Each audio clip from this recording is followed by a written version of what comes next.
Assalamualaikum warahmatullahi wabarakatuh. Perkenalkan, kami dari kelompok 5. Pada kesempatan kali ini, kita akan mempresentasikan hasil penelitian kami di bab 1 untuk judul Survei Persepsi Fast Beauty Environment pada Generasi Z Konsumen Scientific pada metode penelitian kuantitatif. Nah, sebelum itu, izinkan kami untuk memperkenalkan diri. Nama saya Kaila Inayah.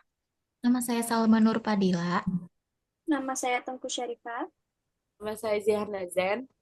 Dan saya Anindya Mutiara.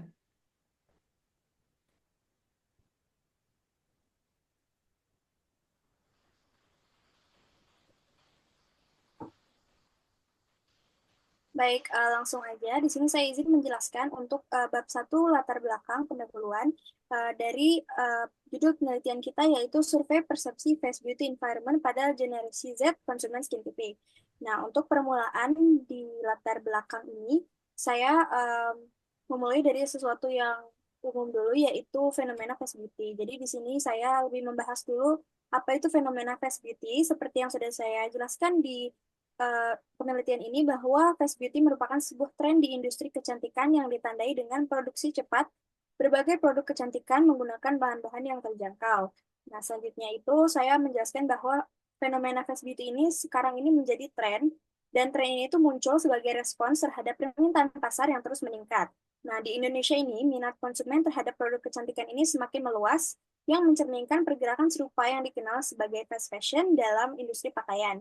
Nah, saat ini industri kecantikan di Indonesia ini telah mengalami perkembangan yang sangat pesat. Nah, jadi di paragraf pertama itu saya menjelaskan dulu fenomena fast beauty-nya. Kemudian di paragraf kedua di sini saya memberikan sumber dan data dari argumen yang pertama dari jurnal Cover Search itu, yaitu di mana itu sudah sangat meningkat sekali, di mana itu didukung dengan pencatatan dari BPOM yang mencatat bahwa peningkatan itu ada terjadi 85% dalam rilisan produk perawatan kulit di tahun 2021 dibandingkan dengan tahun sebelumnya. Nah, selain itu ada juga laporan dari Kementerian Koordinator Bidang Perekonomian pada 2024 yang melaporkan bahwa terjadi peningkatan besar dalam industri kosmetik Indonesia dengan jumlah perusahaan mencapai 1.010 pada pertengahan 2023 yang meningkat sebesar 21,9% dari tahun 2022.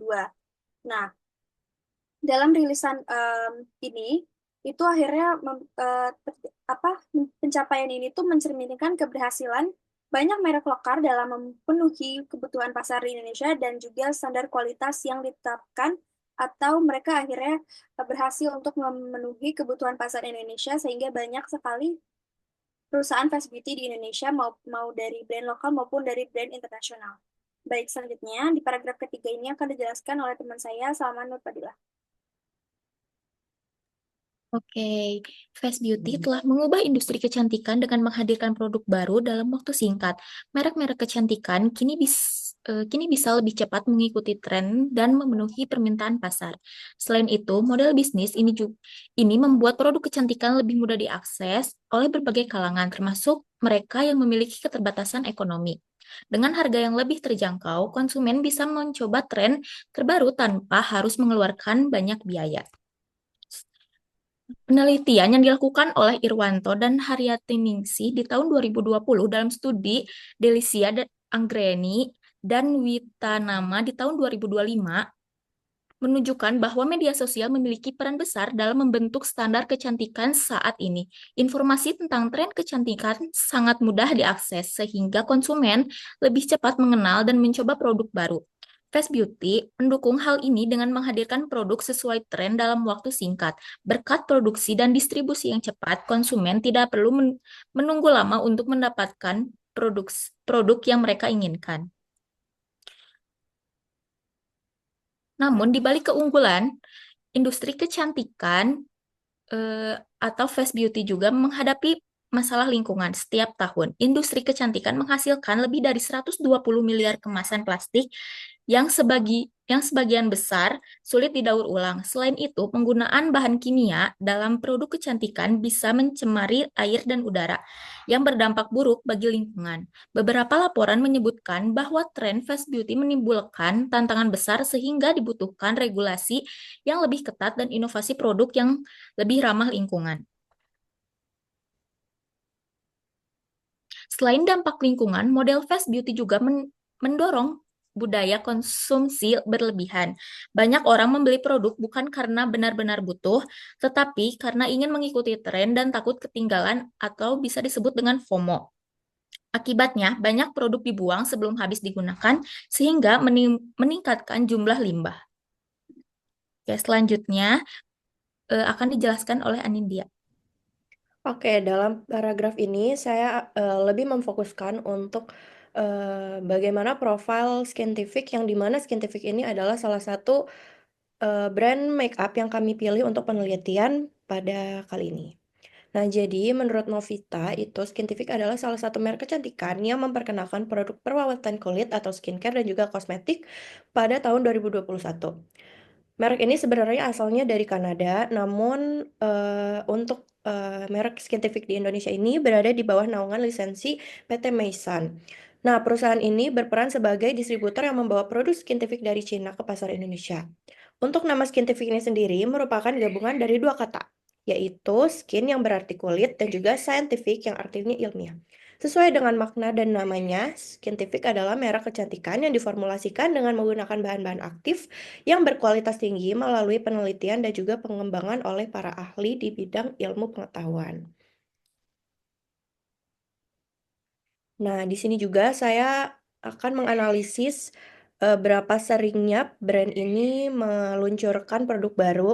Seperti gambar pertama itu adalah Skintific Retinol 2. Saya disclaimer untuk penelitian kali ini, saya menganalisis produk Skintific dari tahun 2024 awal sampai 2025 ini. Yang pertama itu ada produk Skintific Retinol 2 pada 20 Juni 2024. Selanjutnya ada produk Perfect Stay Velvet Matte Cushion yang juga diluncurkan pada tanggal yang sama, yaitu 20 Juni 2024. Oke, bisa next. Nah, selanjutnya juga di sini ada setting spray yang diluncurkan pada tanggal 20 Agustus 2024 dan juga lip serum yang diluncurkan pada tanggal 9 September 2024. Nah, lalu selanjutnya di sini ada cover powder foundation pada tanggal 20 September 2024 dan Perfect Serum Concealer pada tanggal 20 November 2024. Di sini juga ada serum spray dan ini diluncurkan pada tanggal 25 Februari 2025. Lalu di sini ada Skintific Denim Cushion yang diluncurkan pada tanggal 3 Maret 2025 dan yang terakhir ada produk Skintific Sensitive Soot Cleanser yang diluncurkan pada 4 Maret 2025. Jadi setelah saya analisis ini, produk Skintific ini dari bulan Juni 2024 sampai tahun ini, sampai yang terakhir 4 Maret itu, brand ini telah meluncurkan 10 kali untuk meluncurkan produk baru seperti itu. Dan selanjutnya akan dijelaskan oleh Ziana Zen. Pada paragraf selanjutnya, saya akan menjelaskan eh, generasi Z terhadap fenomena fast beauty ini. Fenomena fast beauty berkembang pesat dengan generasi Z 18 sampai 35 tahun sebagai penggerak utama. Mereka aktif di media sosial dan mengandalkan ulasan online serta rekomendasi influencer dalam keputusan pembelian produk kecantikan. Persepsi positif dan review dapat meningkatkan keterikatan konsumen terhadap merek seperti yang terlihat pada popularitas produk Skintific. Selanjutnya, generasi Z mencari informasi melalui platform seperti Instagram dan TikTok. Lalu menurut ADNI 2023, sumber informasi yang mudah dipahami itu sangat mempengaruhi keputusan pembeli terhadap video ulasan lebih dipercaya karena menunjukkan hasil pemakaian langsung. Tetapi rekomendasi teman tetap dianggap lebih jujur dibandingkan promosi influencer. Lalu produk seperti Skintification menjadi viral berkat strategi pemasaran influencer. Produk seperti Skintification menjadi viral berkat strategi pemasaran influencer dengan visual menarik dan bahasa yang santai. Frasa seperti beli sebelum kehabisan ada di gambar yang saya tampilkan. Beli sebelum kehabisan menciptakan urgensi pembelian yang sesuai dengan pola konsumsi Gen Z yang tertarik pada produk viral. Oke, jadi secara keseluruhannya itu media sosial memainkan peran besar dalam membentuk preferensi Gen Z terhadap produk kecantikan. Kepercayaan pada ulasan dan komunitas online menjadi faktor utama dalam menentukan keputusan pembeli untuk menjadikan strategi digital itu sebagai kunci sukses dan di industri fast beauty. Oke, selanjutnya akan dijelaskan oleh teman saya Kaila Inayah. Oke, untuk di paragraf selanjutnya, di subbab selanjutnya, di sini saya akan memaparkan hasil analisis penelitian dengan penelitian terdahulu yang relevan dengan penelitian yang akan kita laksanakan. Jadi, penelitian yang pertama itu dari jurnalnya Ramadhani di tahun 2025 yang berjudul The Effect of Online Customer Review Product Quality and Brand Image on Customer Loyalty with Customer Satisfaction as Intervening Variable. Case study of something and scientific products on Shopee and TikTok Live Performs.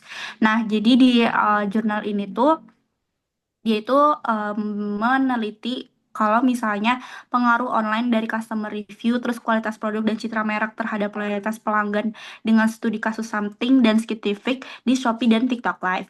Nah, hasilnya tuh menunjukkan kalau misalnya dari kualitas produk dan citra merek itu sangat berperan besar untuk membangun loyalitas. Nah, terus juga didukung sama promosi melalui media sosialnya. Terus si tren fast beauty ini juga ditemukan dengan mendorong produksi massal yang sangat cepat, tapi sering mengabaikan dampak dari lingkungan. Nah, penelitian ini relevan dengan penelitian yang akan kami buat, tapi karena emang pada dasarnya itu untuk memahami persepsi generasi Z terhadap fast beauty dan dampak lingkungannya. Tapi di generasi Z karena generasi Z yang memiliki sifat yang lebih khusus seperti kayak aktif di media sosial dan peduli pada isu lingkungan, itu di jurnal ini tuh nggak di spesifik bahas tentang Gen Z-nya gitu loh. Mereka cuma kayak pakai apa namanya range usia dari 18 sampai 35 tahun itu secara umum tidak persepsi dari si Gen Z-nya. Jadi perbedaannya dari penelitian yang akan kami buat dengan penelitian dari Ramadhani di tahun 2025 ini, kalau dia itu nggak terlalu ditonjolkan atau dibahas si persepsi dari Gen Z-nya gitu.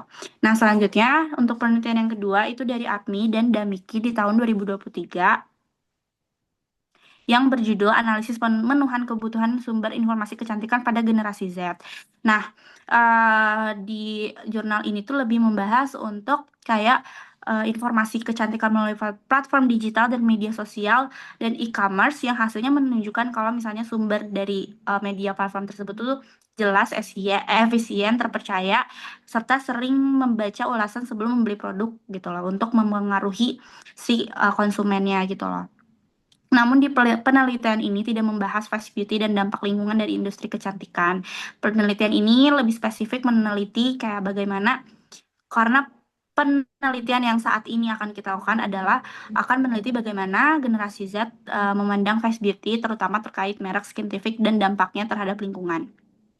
Nah, untuk selanjutnya ada penelitian dari Delicia Anggreni di tahun 2025 yang berjudul Study of Ethnographic X Platform Discussion on Fast Beauty Trend in Indonesia. Nah, di jurnal ini penelitian ini tuh hasilnya menunjukkan bahwa tren ini kayak mendorong konsumerisme yang dimana impulsif itu, pembelian impulsif, terus tapi tetap orang-orang tuh juga ada aware-nya sama si dampak dari lingkungan ini gitu loh, dari fast beauty ini, karena jadinya meningkatnya limbah plastik dan kurangnya aware keberlanjutan gitu loh, karena dari produk-produk yang fast beauty itu. Nah, penelitian ini juga relevan karena memberikan dasar tentang bagaimana Gen Z memandang fast beauty dan pengaruh media sosial terhadap keputusan pembelian, terhadap keputusan pembelian yang suka impulsif, yang mendorong konsumerisme itu. Nah, tapi penelitian ini itu lebih spesifik dengan menggunakan scientific sebagai studi kasus dan metode survei untuk mendapatkan data langsung. Berbeda dengan penelitian yang terdahulunya itu menggunakan metode kualitatif, analisis etnografi tanpa fokus pada satu merek tertentu, kayak gitu.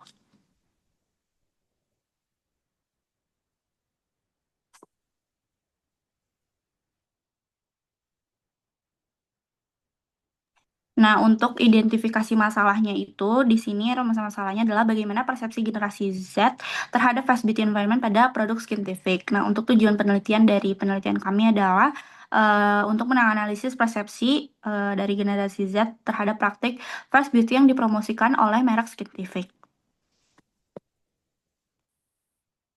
Selanjutnya, di sini kegunaan penelitiannya adalah dengan mengacu pada tujuan di atas, yaitu penelitian ini diharapkan mampu memberikan manfaat bagi berbagai pihak, seperti yang pertama itu kegunaan teoritis atau akademis, di mana penelitian ini dapat memberikan pemahaman lebih mendalam tentang fenomena fast beauty ini sebagai bagian dari budaya konsumerisme modern dengan menganalisis faktor-faktor yang mempengaruhi preferensi konsumen terhadap merek scientific. Nah, penelitian ini dapat memperkaya teori persepsi. Selanjutnya adalah kegunaan praktis, yaitu di mana bagi generasi Z ini pengguna makeup dan juga skincare, yaitu penelitian ini dapat membantu generasi Z memahami dampak lingkungan dari tren fast beauty seperti limbah plastik dan juga penggunaan bahan kimia yang berbahaya. Nah, dengan informasi ini, mereka dapat membuat keputusan pembelian yang lebih bijak seperti memilih produk dengan kemasan ramah lingkungan atau mendukung merek yang berkomitmen terhadap keberlanjutan.